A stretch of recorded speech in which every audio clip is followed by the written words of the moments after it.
Today we're going to check out a keyboard made specifically for productivity. And I say that because not that long ago we reviewed the Q1 Max, and obviously that one is a 76% style keyboard.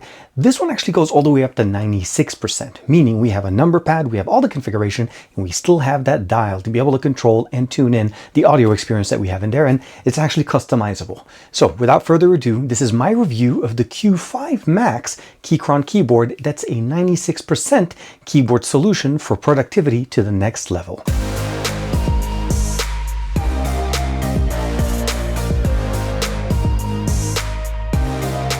Like and subscribe, and make sure you hit that bell icon so that you're always notified to whenever we have new videos on the channel. So in front of us we have the Q5 Max keyboard box. So this is a knob version, 96% wireless mechanical keyboard, which means we have basically almost the entire keyboard that we typically know as number pad, and of course the keys, and of course shortcuts at the top. And of course it has open support or open source support as well for customization. And of course it has built-in software that we're also able to pick up directly from KeyChron's website. This one is a QM5 Max. There is a Q1 Max, and Q1 is basically a 76%. This one goes all the way up to 96. As I'm showing you guys a side-by-side comparison between the 96 or the Q5 Max and the Q1 Max, they look absolutely the same, with the exception of that one of them is longer than the other with the numeric pad on the right side. Now KeyChron provides this in two separate colors. Now we have the option of picking up one or the other, and of course they have different styles of actual switches that you're able to pick up. The one that I have here is supported by banana switches, but again keep in mind the Q1 that we had before were supported with red switches, so it depends on what you're liking. There's a little bit of a configuration, as I'm showing you guys that little bit of an image directly from their website, which key switchers, or basically which switch works better for you, and the sound expectations from each one. Now let's talk a little bit about some of the information on the back. It is obviously a 96% layout, so meaning it covers everything, including a keypad on the right side and some shortcut buttons for Android as well, or if you'd like to use it on your mobile device. A double gasket design, providing us better design, and of course it definitely is a weighted type of a solution here. Is the actual keyboard definitely has some weight to it.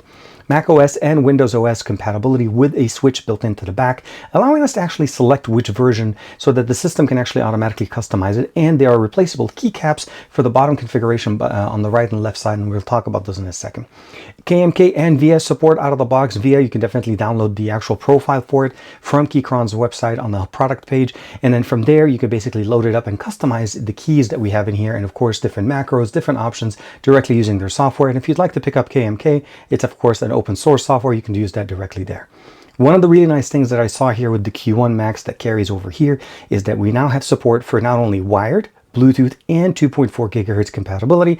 And the nice thing about it is they include the dongle for the 2.4 gigahertz and of course Bluetooth, that's just a radio built in. Pair up to 3 devices at the same time, and there are options in there. We'll talk about those on the keyboard.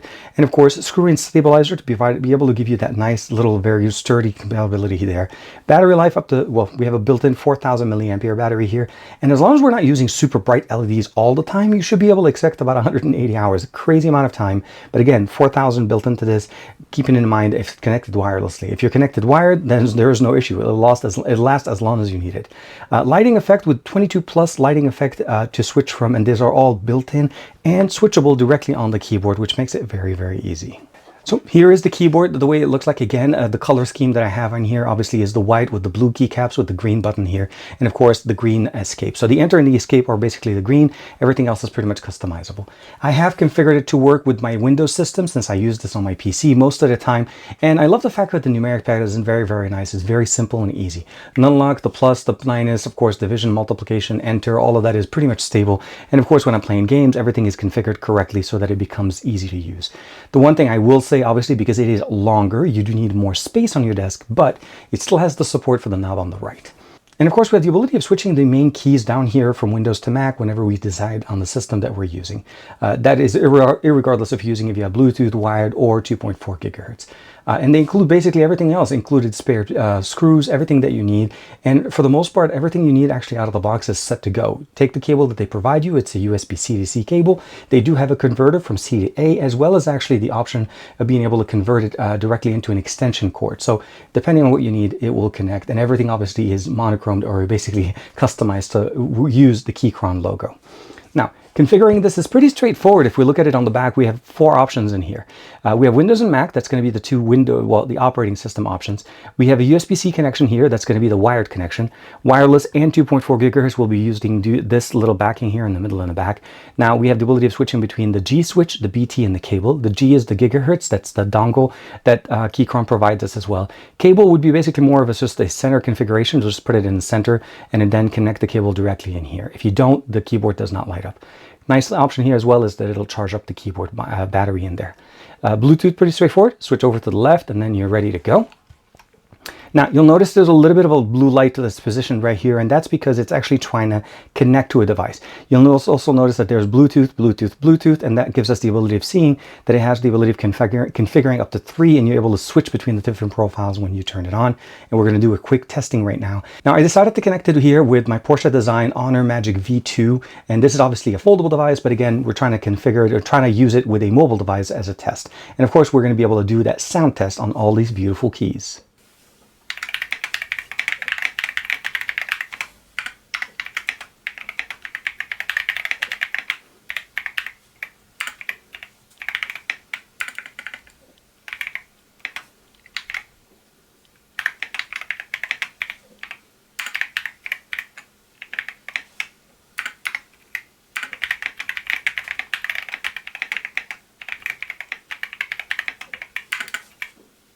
So keeping in mind that these are banana switches, that's going to be the sound that you should expect. They're not super loud. They're also not super calm. They definitely have that mechanical style or the mechanical sound that you normally see.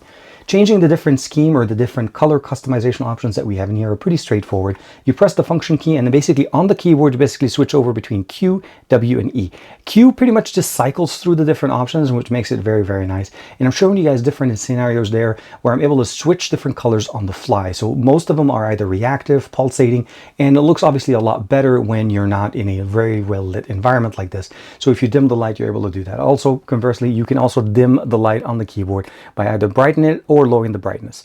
We have obviously just the ability of jumping into multi-window, the ability of changing the brightness on your PC, skip forward, and of course volume are also present here, although my recommendation would be to re-customize these because most of those functions are built in to the actual switch on the right. Turning it around, it raises and lowers the volume. Pressing it once will mute the volume. Pressing it again unmutes. So it makes it almost like these are not very functional there. So I recommend you maybe going into VIA and then recalibrate these to be something else. And for me, obviously more custom keys. As you can see here, also we also have the back, the home, and the recent Android buttons on the top right. Very nice for mobile connectivity, and of course makes it very simple. All of the stuff looks great. Let's obviously do a quick demo testing, of course, connecting it to my kind of like my mobile setup PC. It's a Geekon PC with a portable monitor that I like to always test it out with. And as you can see here, it looks absolutely great. You can connect it over the 2.4 gigahertz. That way you don't have to worry about too many wires. It's clean, it's simple, and the biggest part about that, it's portable. I can travel with that type of solution where the Geekon PC is small enough of a footprint with basically a couple of wires. The monitor folds on its own, and of course the keyboard just packs in there. So it's easy. It's not too hard to travel with, although it is a little bit heavier than your standard keyboard because of the build quality that we have. They really pride themselves on building great build quality keyboards that not only weigh nicely, but also don't move, and they're very good. The one thing I would have wished on this one is I was hoping that maybe we'll have some offsets to be able to maybe raise the keyboard. But as you can see, all we have is basically just non-slip materials. And there, of course, the keys or the screws on the back that we do get spared in case we need them. We don't have other configuration or any other buttons on the side, actually pretty much straightforward. Gaming, obviously, as you're seeing there with me playing some Call of Duty here in the office, it looks really good. I obviously turn off the lights and I appreciate the RGB colors a little bit more as it's much easier to live with. It took me a little bit of customization, or at least a little bit of adjustment to this from the Q1, primarily because of the number pad on the right. I was so used to using that 76% type of style keyboard that when I switched over to the 96%, it took me a little bit longer to get used to it. Now I kind of find that it's hard for me to go back because for office work, this is the configuration you want. You do want the numeric pad to be able to enter numbers, spreadsheets, anything that you need to do with relating to numbers, because it's a lot harder to kind of go back and forth as opposed to resting fingers and then basically just do the configuration here. Much easier, much super functional. Of course, that just means that my mouse has to sit more further to the right as I'm playing games. So that's something to keep in mind. If this is not it, the Q1 Max will definitely do the job. Again, it ends at this point, which gives you the ability of getting that 75%, still the same build quality, the same customizations, The same VIA and KMK support. All of those things are still very, very nice. And of course, you get that nice little color customization, and you can pick the switches that you'd like. From the first day I started using KeyChron keyboards, but basically with their collaboration with OnePlus, I fell in love with the design, the functionalities that they added in there, but more so with that little knob that we have on the top right, because for me, I like to customize that when I'm doing with my editor. I actually like to use it as a zoom in, zoom out for my timeline. It makes it easier for me to jump in from one spot to the other. I select the area that I want with the mouse and I can just zoom in directly with my knob, or I can even do the same thing by moving it so that I can actually move forward and backwards on my timeline. Little shortcuts like that, especially if you edit and you use keyboard shortcuts all the time, this is going to work great. You can customize almost everything that you want on this. This is again one of those really nice functionalities, and it is open source. The one thing I will say though, currently you do need to download the actual JSON file directly from their website because it's not available yet, and of course it's just easier to just get it directly from there. So load VIA and then post the JSON file in there, and from there start customizing the keyboard the way you want it. I do want to say thank you very much to, of course, KeyChron for letting me check out the Q1 Max, as well as now the Q5 Max. And I hope that you found something interesting here, and if it makes sense for you. Does the Q1 Max make more sense than the Q5? At the end of the day, multi-connection, multifunctional. The difference at this point here, obviously, is the size and that numeric pad. Again, more office focused with the Q5, but the Q1 is definitely a good spot. Like and subscribe as usual. Thank you very much for the support, and I hope you enjoyed this video.